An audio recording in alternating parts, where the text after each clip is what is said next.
কি বাবাই, কি হয়েছে বাবা? কে? কাকে খুঁজছো তুমি? পাপা কে? হ্যাঁ, পাপা তো অফিস গেছে।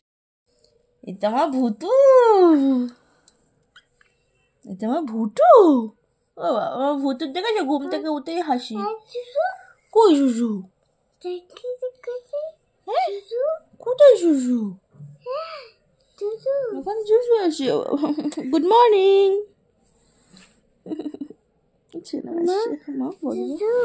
তো দেখো সকালবেলা উঠেই হচ্ছে আমার মেয়ে এইভাবেই ওর পাপাকে প্রত্যেক দিনই খোঁজে। তো প্রত্যেক দিনই বলতে হয় যে পাপা আজকে অফিস গেছে। তো হচ্ছে আর প্রত্যেক দিন কিন্তু আমি ওকে ঘুম থেকে এইভাবেই তুলি, যখনই ঘুম থেকে উঠুক না কেন ওর সাথে ভালো ব্যবহার করার চেষ্টা করি। কারণ ওর সাথে যদি আমি খিটখিট করে কথা বলি, ঘুমের থেকে উঠেই ওর সাথে আমি রেগে কথা বলি, তাহলে কিন্তু ওর মেজাজটা একদমই খিটখিটে হয়ে যায়। সেই কারণে আমি সকালবেলা উঠেই ওর সাথে ভালোভাবে আমি কথা বলি, যাতে ওর মুডটাও ফ্রেশ থাকে।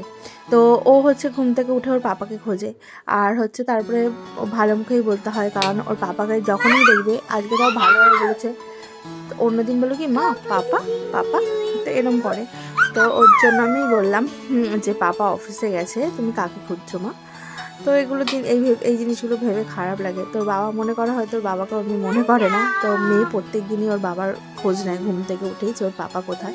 সেদিনকে বাথরুমে কল খোলা ছিল, ভাবছে মনে হয় পাপা বাথরুমে আছে, গিয়ে ডাকছে পাপা পাপা, আর বললাম মা পাপা বাথরুমে নেই, কলটা এমনি খোলা। তারপরেও মেয়ে ওখান থেকে চলে গেল। আর এখানে হচ্ছে কটা ফটো দেখছিলাম, অনেক পুরনো বিয়ের অনেক বছর আগের ফটো। ভাবছিলাম কি ছিলাম আর কি হয়ে গেলাম। তো সেই অনেক পুরনো স্মৃতি দেখছিলাম ফটোগুলোর মধ্যে, অনেক অনেক অনেক দেখছিলাম, অনেক কেউ ছিল। তো সবাইকেই দেখছিলাম যে সবাই কিরম ছিল, আমি কিরম ছিলাম। তো সেগুলোই দেখছিলাম আর একা একাই হাসছিলাম মনে মনে, যে সত্যি মানুষ কি থেকে কি হয়ে যায়, তাই না? সেই পুরনো স্কুল, কত বন্ধু, সব আজকে কিছুই নেই। আজকে সংসার আর মেয়ে আর স্বামী আর ফ্যামিলি, সেটাই হচ্ছে সব মেয়েদের বিয়ের পর, যদিও সেটাই সব হয়। না হলে এই সংসারে অশান্তি বেঁধে থাকে এদিক ওদিক করলেই। সেই কারণে তো আশা করি আমার সেটা হবে না, কারণ আমি যেটুকু আছি সেটুকু নিয়েই খুবই ভালো আছি, আর এটা নিয়েই থাকতে চাই। তো এখানে হচ্ছে দেখো জামা কাপড়গুলো ছিল, অনেক কটা জামা কাপড় ছিল। কিছু কিছু জামা কাপড়গুলো হচ্ছে তোমার মানে একদিন দুদিন না গোছালেই না এরকম অনেকগুলো জামা কাপড় হচ্ছে জমে যায়। আর এই ঘরে এতগুলো জামা কাপড় ছিল, আর এই ঘরটা মানে পুরো একদম গুদাম ঘর হয়ে থাকে। আমার যতই গোছাই যতই যাই করি, কিন্তু কিছুতেই কিছু আমার মনে হয় না। তারপরে হচ্ছে তোমার ঘর দুয়ার গুছিয়ে মেয়ের কাছে আসলাম, মেয়েকে একটু আদর করে নিলাম, ঘুম থেকে উঠেছে তো একটু আদর করে নিলাম, ও একটু আমাকে আদর করে নিল। আর মেয়ে হচ্ছে তোমার একটু ওকে আদর করলেই হয়, কিন্তু খাওয়ার কোনো বাহানা নেই। ওকে এই যে দেখো আমি এই কাজটা সেরে তারপরেই খাওয়াবো, যেহেতু অনেক কটাই কাজ হয়ে গেছে, ভাবলাম একটুখানি জাস্ট ঘরটা ঝাড় দেওয়া আছে, সেটা দিয়েই ওকে খাওয়াবো। আর আমরাও কিন্তু ছোটোবেলায় এরকম করতাম, যখনই আমাদের মারাও এরকম জামা কাপড় গোছাতো বা হচ্ছে এরকম বিছানা গোছাতো, গিয়ে শুয়ে পড়তাম। সেম দেখো আমার মেয়েও তাই করে, আমার মেয়ে আমার হাতে হাতে ঝাড় দেবে, ও সব করবে আমার হাতে হাতে। তো এটাই করছিলাম, আর ওর সাথে একটু দুষ্টুমিও করছিলাম, খেলাও করছিলাম, যদিও খেলার সাথে তো ওর নেই।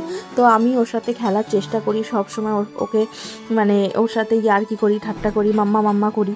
তো সেটাই করছিলাম। আর আমার মেয়েও কিন্তু হচ্ছে মানে বাবাদের বাড়িতে গেলেই একটু দুষ্টুমি করে, ও ঘরে কিন্তু কোনো দুষ্টুমি করে না, ঘরে ওর মতন ও একা একাই খেলে। হয়তো টিভি দেখলো, একটু ফোন দেখলো, ব্যাস তাতেই ও খুশি, একটুখানি খেললো।